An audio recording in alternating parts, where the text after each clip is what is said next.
Hey guys, this is Nathan and welcome to the Gaming 4. Today in this Unturned update video, I'm going to be going over the updates that occurred in update 3.15.4.0.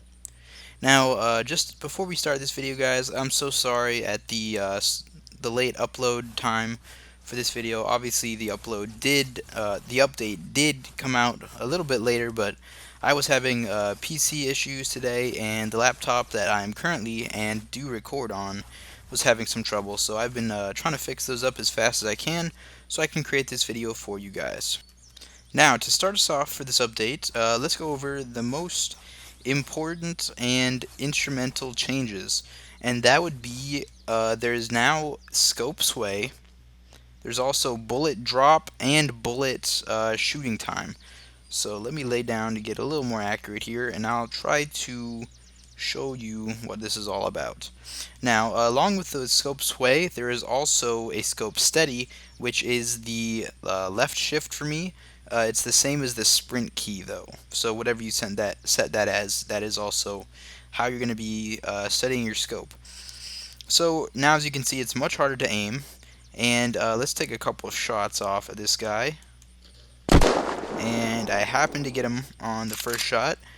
But as you can see, without that steadying thing, it's a lot harder to, hit these people.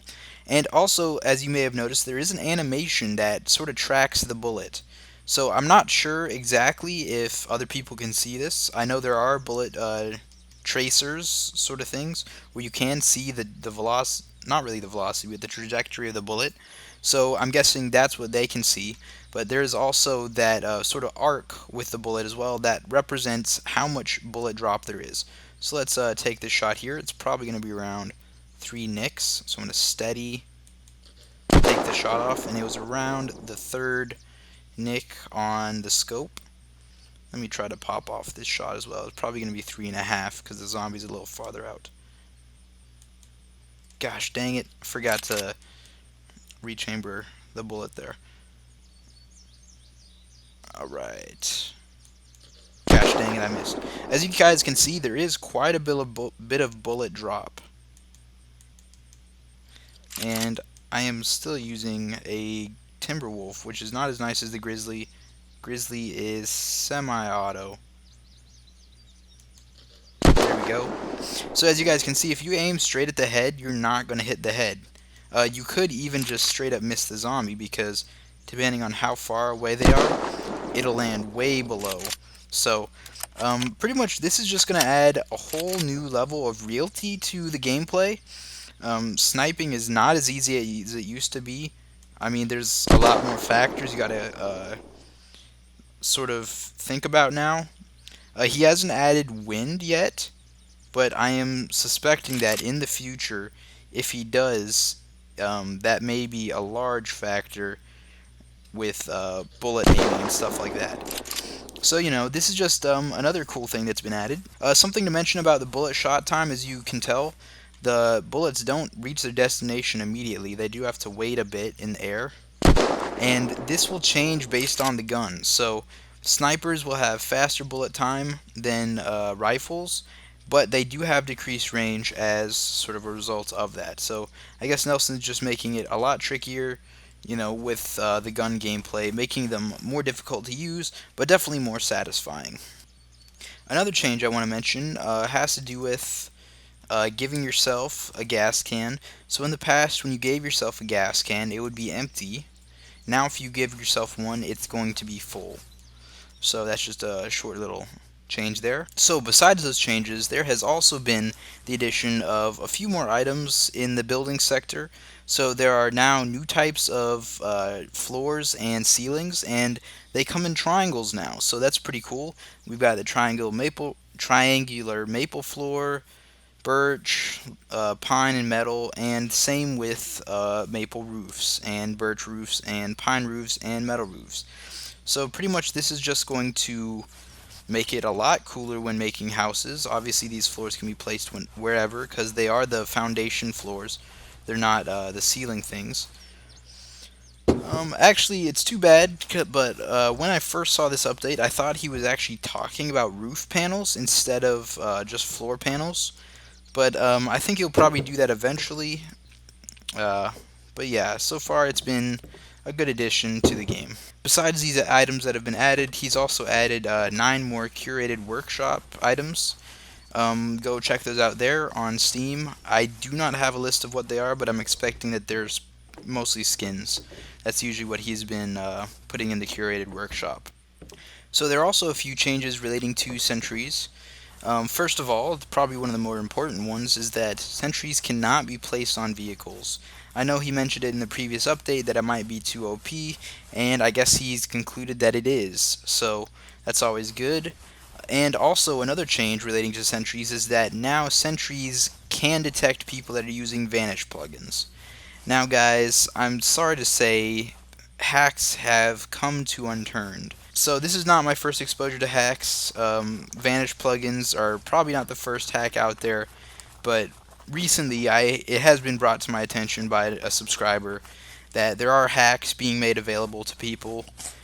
Guys, I beg of you, please do not use them.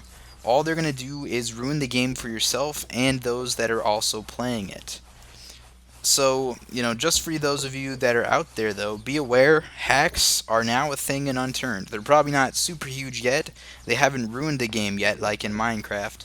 But they're going to become a factor, and Nelson, in response, is having to patch the game and do things like that to avoid hackers. So, moving on from hacks, Nelson has added a few changes relating to XP. Military zombies now grant bonus XP, and the targets, I guess there are a few in this map, but the targets that you can shoot, like the target object, they grant you 1 XP when you shoot them. Besides that, if you go into the advanced settings for single player, you can now tweak how much XP you get from killing animals, zombies, even objects and buildables like that. I didn't really realize you could have XP from destroying those, but I guess now you can. Two more small changes I want to mention before we move on. Now when you craft wire, it takes half as much scrap metal, and also he fixed a bug where you could force yourself outside of the map boundaries by using a ladder. So I guess what people used to be able to do is that they would be able to climb a ladder, and since ladders force people to the center of the ladder, it would force them outside of the boundaries. And I'm not exactly sure what it's like to be outside the boundaries, but supposedly you probably could be able to run around out there and sort of escape the map. But that has been patched, so there's no use in trying that now. Alright guys, so the last change in this update has to do with zombies in radiation zones. And so this is the only radiation zone that I'm actually aware of. It appears that it is not super close to here. There it is. As you can see, it's not very large here.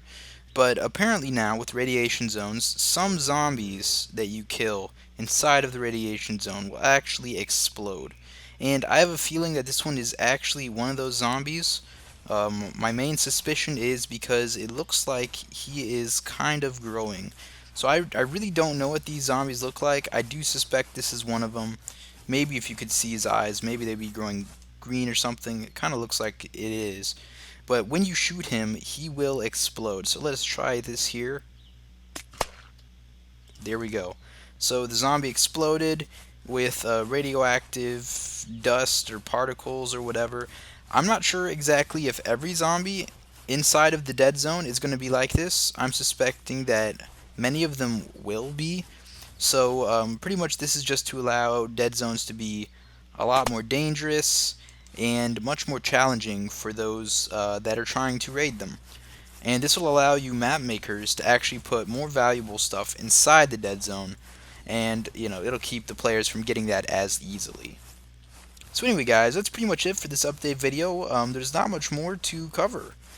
So we've covered the main parts of the bullet drop and the scope sway, and how to steady that and stuff like that. And that's the main change for this update. Now, as I said in the beginning of the video, I'm so sorry I uploaded this video very late. I was running into many problems. I had a lot of updates and stuff I had to do on my computer. So anyway guys, hopefully that won't happen very much in the future. So anyway, guys, if you liked this video, please like the video and subscribe if you want to see some more. I will see you all later.